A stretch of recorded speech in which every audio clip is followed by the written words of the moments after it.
Ismet Ademi është një prej figurave të përkushtuara të komunitetit shqiptar në Belgjik. Me pasionin e tij për gjuhën, kulturën dhe arsimin shqip, ai ka arritur të krijojë ura të forta lidhëse mes brezave të rinj dhe rrënjëve shqiptare. Pas suksesit me shkollën shqipe në Antwerpen, ai ka marrë përsipër një tjetër mision të rëndësishëm, hapjen e një shkolle të re shqipe në Sint Niklas. Me përvojë, përkushtim dhe dashuri për fëmijët, Ismet Ademi është shembull i punës vullnetare që ruan identitetin kombëtar dhe i jep diasporës shqiptare një vend të rëndësishëm në shoqërinë belge. Çfarë bëri të domosdoshme hapjen e një shkolle shqipe në Sint Niklas?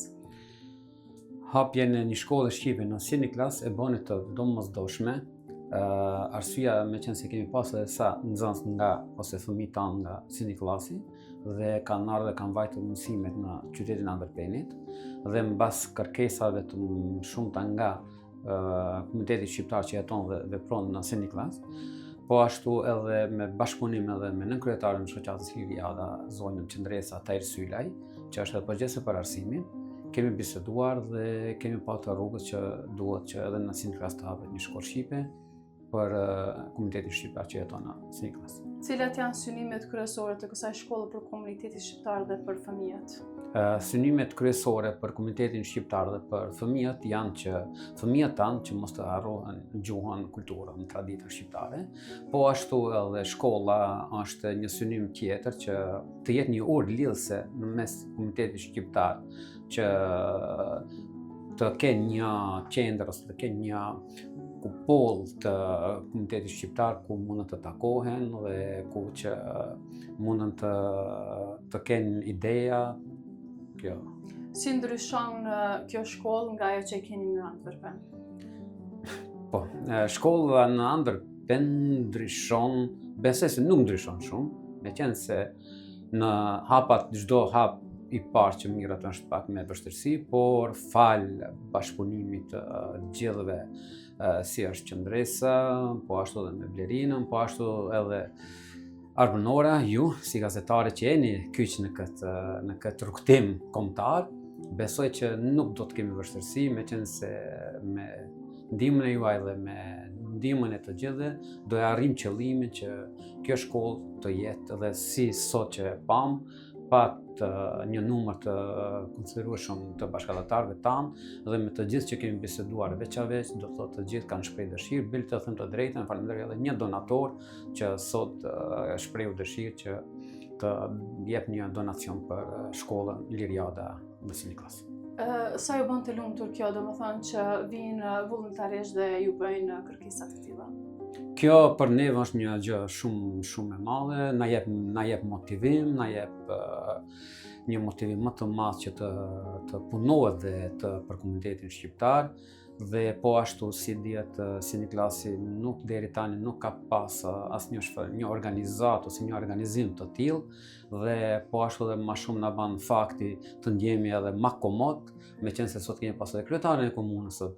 Sint Niklasit që ka qenë prezent bashkë me drejtoreshën e arsimit në komunës të qytetit Antwerpenit. Kemi pasur edhe ambasadorën e Shqipërisë, konsullin e Kosovës, që kështu ne besoj që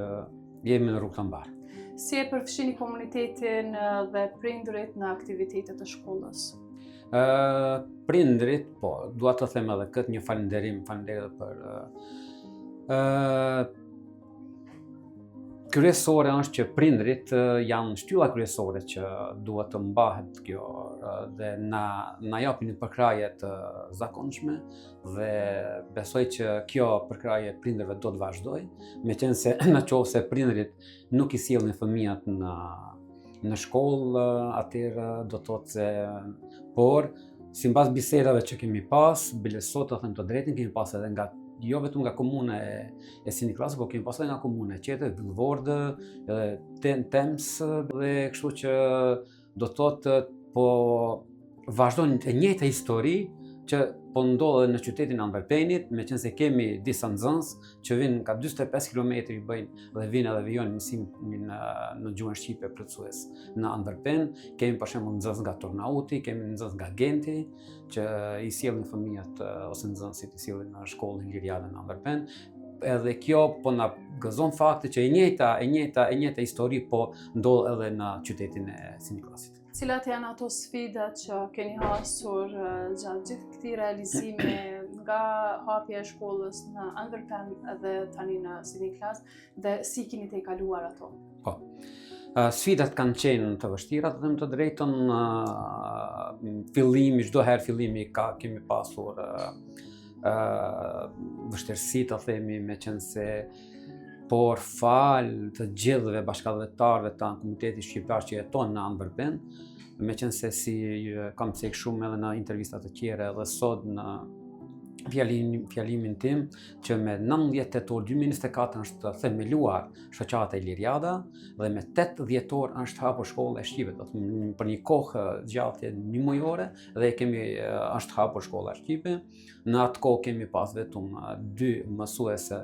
dhe 2 asistant, edhe drejtori i shkollës që ka qenë, dhe duke punuar dhe falë edhe prindërve, me qenë se në vitin 2024, 8 dhjetor kër është hapur shkolla shqipe në qytetin e Antwerpenit, është për 3 ditë janë regjistruar online mbi 80 nxënës. Dhe sot shkolla shqipe Iliriada në qytetin e Antwerpenit i ka mbi 140 nxënës. Do të thotë që kemi pas vështirësi duke menduar por edhe po ashtu kemi edhe objektin e shkollës, po tani prej këtij viti 2025 shtator, falë dhe bashkëpunimit me komunën e qytetit Antwerpenit të Dyrnës, kemi marrë një objekt që është thua 24/7 është në disponim të shoqatës Iliriada. Kemi do të thotë tani jemi shumë më mirë dhe po ashtu edhe shkolle e hapur sot në Siniklas që është bë me vështirësi nuk kemi pas, me qenë se ajo eksperjenca e kaluar do të thotë kemi arritur që sot edhe falë patjetër edhe bashkëpunimit edhe me disa institucione komunale këtu në qytetin e Siniklasit dhe kemi marrën lokalin të falas. Një informacion për gjithë prindrit që e shohin tani përmes kësaj interviste dhe janë të interesuar për të regjistruar fëmijët, a mund t'ua tregosh procedurën e regjistrimit, si shkon? Po, regjistrimi shkollës Iliriada shkon, kemi edhe mund të bëhet edhe online, mund të bëhet edhe fizikisht në shkollën Siniklas ose në qytetin Antwerpenit. Do të thotë është e paraparë që të mushët kemi, do të thotë është e paraparë që mund edhe mes online edhe fizikisht mund të vinë në shkollën të regjistrohen. Është nga mosha 6 vjeç deri në moshën 17+ dhe është një pagesë simbolike 15 euro në muaj për shkak shpenzimeve dhe qerat që i kemi për objektin e shkollës. Dhe po ashtu fëmijët tanë ose nxënësit kanë falë dhe ambasadës së Republikës së Shqipërisë që na kanë dhuruar 170 libra. Do të thotë shkolla Iliriada punon sipas programit të diasporës së Republikës, Ministrisë së Punës të Jashtme dhe Diasporës së Republikës Kosovës dhe Shqipërisë, që kanë bërë një program për mësimdhënjet në diasporë. Dhe kështu që me atë program jemi duke punuar dhe i ftoj të gjithë prindrit që të vinë dhe të regjistrojnë fëmijët. Cilat aktivitete kulturore apo artistike do të ofrohen këtë vit për fëmijët në shkollë? Aktivitetet kulturore dhe artistike, si dihet tani janë muaj nëntor. Muaj nëntor do të thotë është një muaj për shqiptarët. Kemi 22 nëntore kemi alfabetin e gjuhës shqipe që në manastir. Kemi me 28 nëntore është pavarësia ose dita e flamurit të Shqipërisë dhe stafi pedagogjik i shkollës është duke punuar në këtë drejtim që për 22 nëntor janë duke përgatitur një fest për fëmijët tanë, po ashtu edhe me 28 nëntor jemi duke përgatitur për ditën e flamurit që fëmijët tanë të recitojnë vjersha të dalin në skenjë. Dhe po ashtu si kemi edhe folklorin, departamentin e folklorit dhe vallave, po në këtë drejtim dua dhe këtë ta cekim, me qenë se shkolla e Liriada, po të them me shumë përgjegjësi të madhe, e vetmja shoqatë në Belgjik që ka një staf pedagogjik me 10 mësuese dhe 1 psikologe, dhe të gjithë janë mësuese të kvalifikuar dhe japin edhe mësime në shkolla belge, kështu që jemi mirë të organizuar dhe besoj që në të ardhmen do të jemi nashta edhe më të mirë. Një mesazh të fundit për gjithë diasporën. Ju bëj të gjithë një thirrje diasporës shqiptare, kudo që në Belgjik, që të përkrahin shoqatën Liriada, të përkrahin shkollën i Liriada dhe që